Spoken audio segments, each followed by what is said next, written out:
Kama ni mara yako ya kwanza unatembelea chaneli yetu ya Top 5 Media, tunakuomba ubonyeze neno subscribe, kisha kwa chini itatokea alama ya kengele. Tunakuomba ubonyeze kengele hiyo ili uwe wa kwanza kupokea taarifa katika chaneli yetu. Asante. Habari kubwa ya kimichezo ambayo tunakwenda kuiangaza mezani siku ya leo ni kuhusiana na ule mchezo wa Sekafa Kagame Cup kwa mwaka 2026, ambapo mchezo huu ni mchezo wa mzunguko wa tatu wa kundi B kwa mwaka 2026 katika michuano ambayo inaelekea pale nchini Rwanda. Mchezo huu umeweza kuikutanisha klabu ya soka ya Singida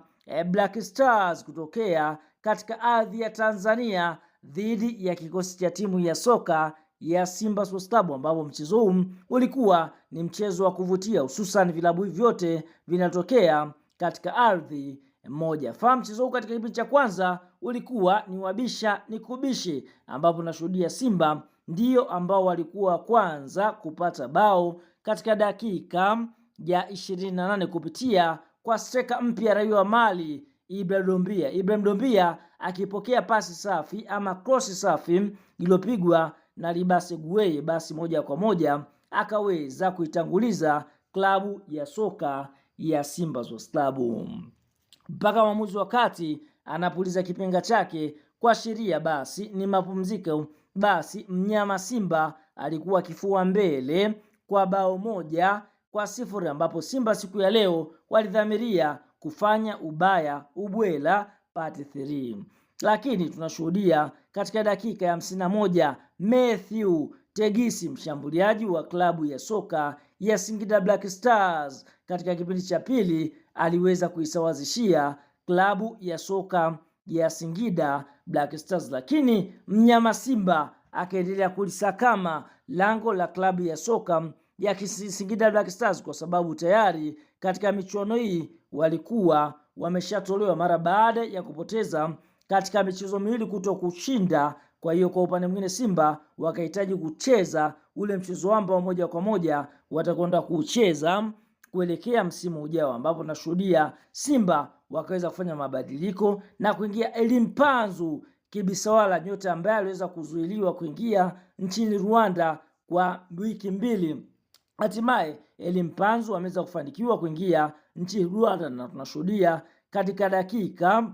ya 67 Elimpanzu akaweza kuiandikia klabu ya soka ya Simba bao la pili kutokana na cross safi ambayo iliweza kupigwa na David Kameta Duchu, na mpaka mwamuzi wakati anapuliza kipenga chake, basi mnyama Simba ndio hivyo ameweza kuyaaga mashindano ya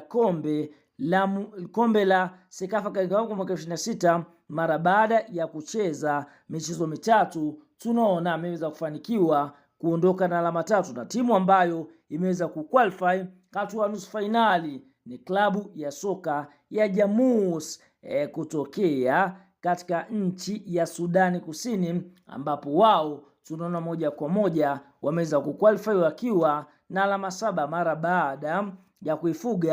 kuifunga klabu ya soka ya Mogadishu City kutokea katika nchi ya Somalia. Kwa hivyo Simba wameaga michuano mikubwa ya Sekafa Kagame Cup, huku wakitarajiwa kwenda kujiandaa katika michuano mikubwa ya kombe la ligi kuu ya NBC Ngao Jamii, ambapo fainali ya Ngao Jamii inatarajiwa kuchezwa tarehe 12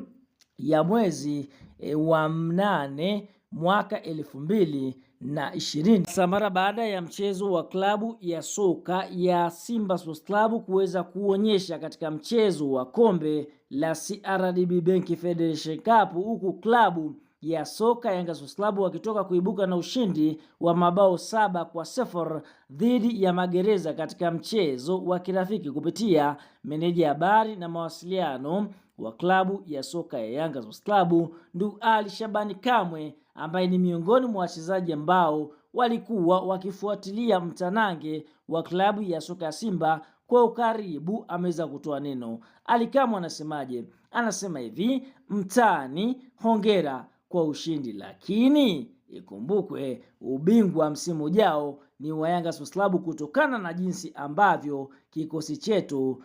tunakinoa, lakini mmecheza vizuri, hamjakwenda popote. tukutane tarehe ya machinjo. Huyo ni ndugu Ali Shabani Kamwe, akimaanisha kwamba klabu ya soka Yanga wanaisubiria kwa hamu katika mchezo wa fainali ya kombe la ngao ya jamii, mchezo ambao unatarajiwa kuchezwa tarehe 12 ya mwezi wa 8 mwaka 2026. Tuambie kwenye comments, je, ni kweli Yanga wanamsubiria Simba ama Simba anamsubiria Yanga? Tuambie kwenye comments na sisi tutakuja kuyasoma.